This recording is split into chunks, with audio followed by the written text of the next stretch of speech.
नमस्कार, मैं हूं आपके साथ मयंक। आज 17 तारीख है और मैं आपको सारे डेवलपमेंट बताऊंगा ईरान से लेकर अमेरिका तक और हॉर्मूज़ के क्या है। लेकिन इस बीच एक ऐसी खबर आई है जिससे मैं शुरुआत करना चाह रहा हूं जो बड़ी ही हैरान करने वाली खबर है। डोनाल्ड ट्रंप के एक और एयरक्राफ्ट कैरियर में आग लग गई, यूएसएस आइजनहावर। अब ये जो है इतना बड़ा जहाज़ है कि 3 फुटबॉल ग्राउंड के बराबर इसका डेक है। इसमें जो है वो सैकड़ों फाइटर जेट है। अब इसमें आग लग गई है और 8 अमेरिकी सैनिक आग में झुलस के घायल हो गए। मैं ये नहीं कह रहा हूँ कि ईरान ने ये आग लगाई, ऐसा नहीं कह रहा हूँ मैं, लेकिन घटना समझिए बड़ी हैरान करने वाली है। देखिए, वर्जीनिया में यानी अमेरिका में वर्जीनिया के पोर्ट्समाउथ में नॉरफॉक नेवल शिपयार्ड है, नेवल बेस है, नेवल शिपयार्ड है, जहां पर यह जहाज खड़ा हुआ था। इसकी मरम्मत का काम चल रहा था। अचानक इसमें आग लगती है और आग इतनी तेजी से फैलती है कि उसमें 8 सैनिक घायल भी हो जाते हैं। ये बिल्कुल वैसा ही है जैसे जेरल्ड आर फोर्ड में आग लगी थी। समझ रहे हैं आप?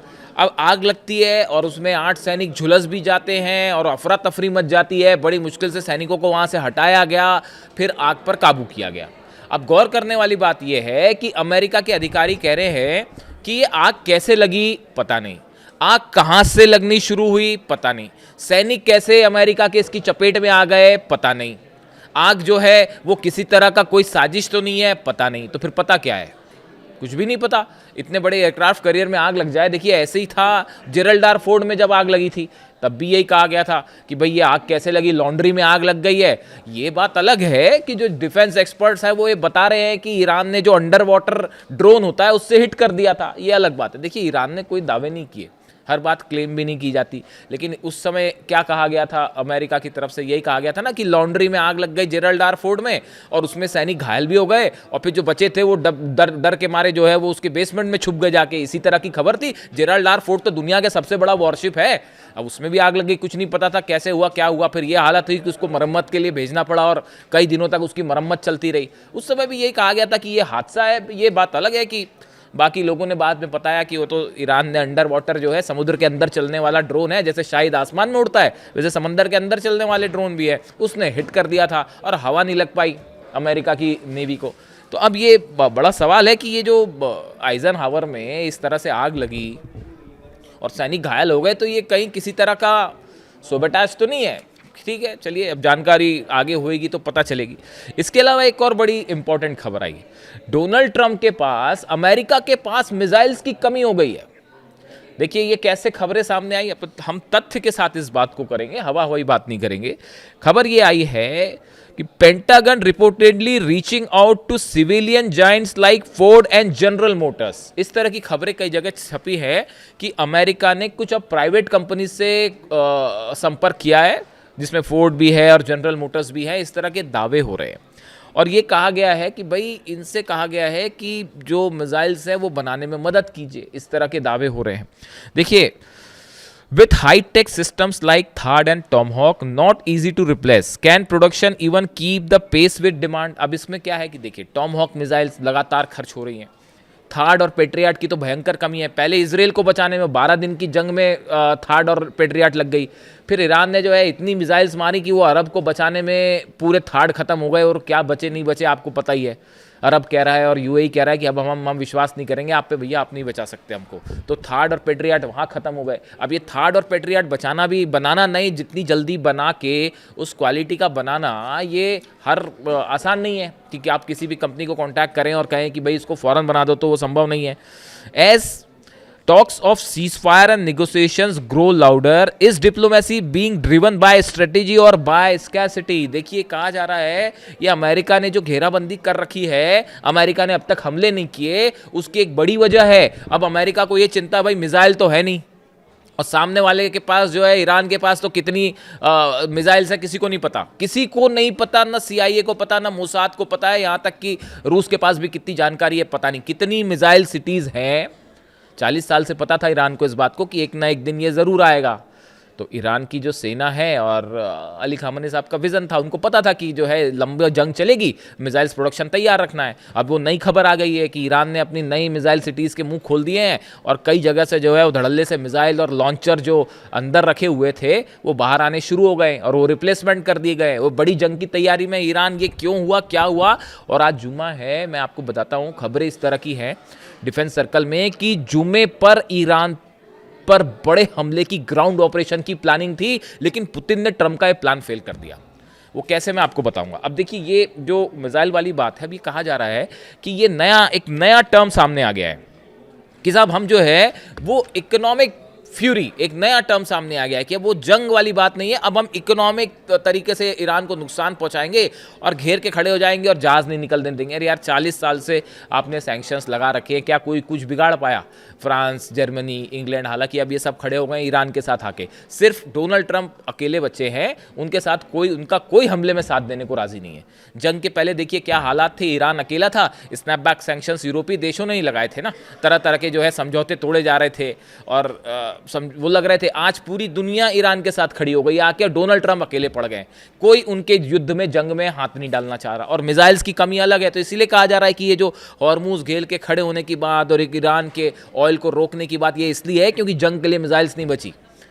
दूसरी चीज, अब आप देखिए जो हेस्गेथ है, उनका नया बयान आया कल अमेरिका के रक्षा मंत्री का कि हम लॉक्ड एंड लोडेड हैं। ये वही कहा था जो डोनाल्ड ट्रंप ने कहा, वही जो डोनाल्ड ट्रंप कह रहे हैं वही हेस्गेथ कह रहे हैं। जब तक चाहेंगे हम हॉर्मूज को बंद रखेंगे, ये बात कह रहे हैं हेस्गेथ कि हम जो है लंबे समय के लिए हॉर्मूज, ऐसा करने की हालत में अमेरिका है नहीं।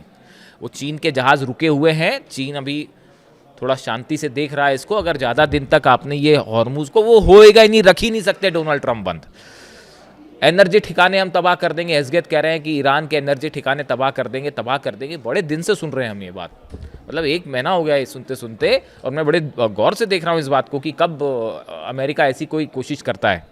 और इकोनॉमिक फ्यूरी का उन्होंने कहा है कि इकोनॉमिक फ्यूरी, नया ऑपरेशन शुरू हो गया है, इकोनॉमिक फ्यूरी, यानी ईरान को घेर के उसकी अर्थव्यवस्था कमज़ोर करो। अब इस बीच जो है एक बड़ी अहम खबर आई है। खबर ये आई है कि आसिम मुनीर जो है जाते हैं ईरान के सब लीडर्स से बात हुई।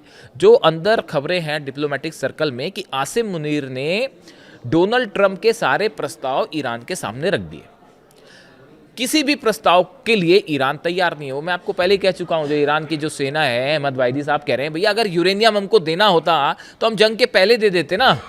भाई यूरेनियम पर मामला फंसा है, जंग किस लिए हो रही है? ईरान के यूरेनियम के लिए। हालांकि तेल पे भी नज़र है ट्रंप की, वो तो सबको पता ही है, दुनिया जानती है कि पूरे मिडिल ईस्ट में, अमेरिका छोड़ के मिडिल ईस्ट में आना, 4-4 देशों पे हमला करना, ये तेल का लालच है और कुछ नहीं है। बच्चा भी समझता है इस बात को। और वो तो अरब और ईरान के बीच में अगर संबंध अच्छे होते, जैसे अली खामेनी साहब ने कहा, तो हिम्मत नहीं थी अमेरिका की यहाँ कदम रखने की। मैं हिस्ट्री में अभी नहीं जाना चाह रहा, लेकिन अगर ये मिडिल ईस्ट एकजुट हो जाता तो भैया की एंट्री नहीं हो पाती। खैर छोड़िए। तो अब जो है सवाल कहा यह जा रहा है कि आसिम मुनीर गए वहाँ ईरान, उन्होंने प्रस्ताव रखे, तरह तरह के प्रस्ताव आए कि आप 5 जो है साल के लिए यूरेनियम एनरिचमेंट रोक दीजिए, फिर कहा गया इन 10 साल के लिए रोक दीजिए, 20 साल का भी ऑप्शन आया, और तमाम इस तरह के ऑप्शन आए कि आप हमको अपना यूरेनियम दे दीजिए, हम बदले में आपके सारे सैंक्शंस हटा देंगे और जो है आपको अमीर बना देंगे, इन्वेस्टमेंट कर देंगे। अगर यही सब ईरान को करना होता तो वो जंग के पहले करता ना।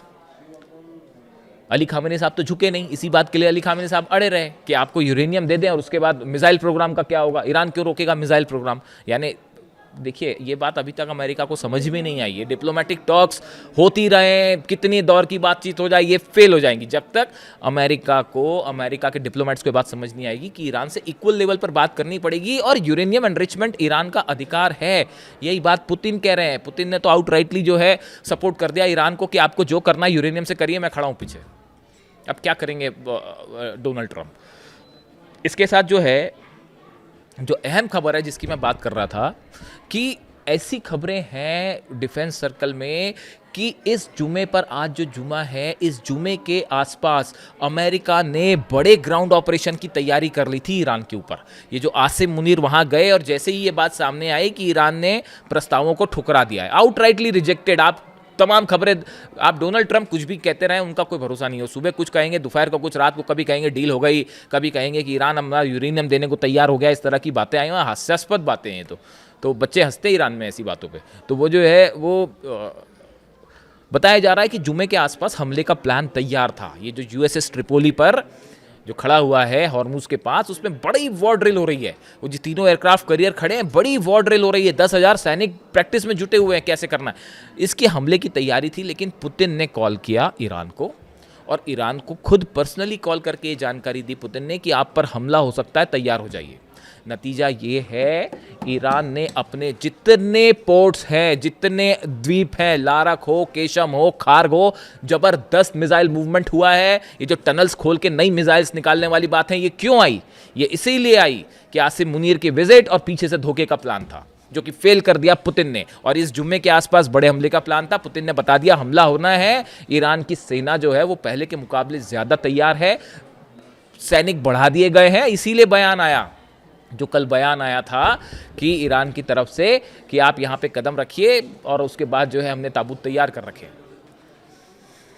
और हम सबको बंधक बना लेंगे। तो इस तरह की जो खबरें हैं, तो अब हालात ये हैं कि ये एक ऐसी सिचुएशन खड़ी हुई है जिसमें किसी भी वक्त एक बड़ा ऑपरेशन हो सकता है। अब डोनाल्ड ट्रंप का एक नया बयान कि मैं पाकिस्तान जा सकता हूँ, तो पाकिस्तान जा सकते हैं, तो पाकिस्तान तो तब जाएंगे जब ईरान आपकी शर्त मानेगा। भाई पाकिस्तान जाएंगे, डोनाल्ड ट्रंप पाकिस्तान जाके क्या करेंगे? पेजिशकियान साहब से बात करेंगे। पेजिशकियान साहब से क्या बात करेंगे? यूरेनियम को लेकर कोई उसमें जो है किसी तरह का कोई समझौता है ही नहीं, मिसाइल प्रोग्राम पर समझौता है ही नहीं। इसीलिए किम जोंग कहते हैं कि मैंने न्यूक्लियर बम बना लिया, पहले हमला करिए। किम जोंग उन पर कितने देश वो नक्शे से मिटा देंगे, देखिए फिर क्या होता है। तो इसीलिए जो है वो डिटरेंट है ईरान का मिसाइल प्रोग्राम नहीं छोड़ेगा, यूरेनियम एनरिचमेंट अधिकार है, नहीं छोड़ेगा। ये बात इस्माइल बघाई साहब ईरान की तरफ से डोनाल्ड ट्रंप को दे दी गई है, इसीलिए गुस्से में है हेस्गेत और ट्रंप, और अब कह रहे हैं कि मैं पाकिस्तान जाऊंगा। I would go to Pakistan, yeah. Pakistan has been great. They've been so good. Islamabad, I might go, yeah. I might go. If the deal is signed in Islamabad, I might go. The field marshal has been great. The prime minister has been really great in Pakistan. So I might go. They want me. देखिए क्या होता है, लेकिन फिलहाल जो development है उसमें ये बताया जा रहा है कि ये जुम्मे पर हमले का प्लान था, जो फिलहाल फेल हो चुका है। ये छोटा सा वीडियो है, अगला अपडेट जो भी आएगा मैं आप तक पहुंचाऊंगा। Thank you so much.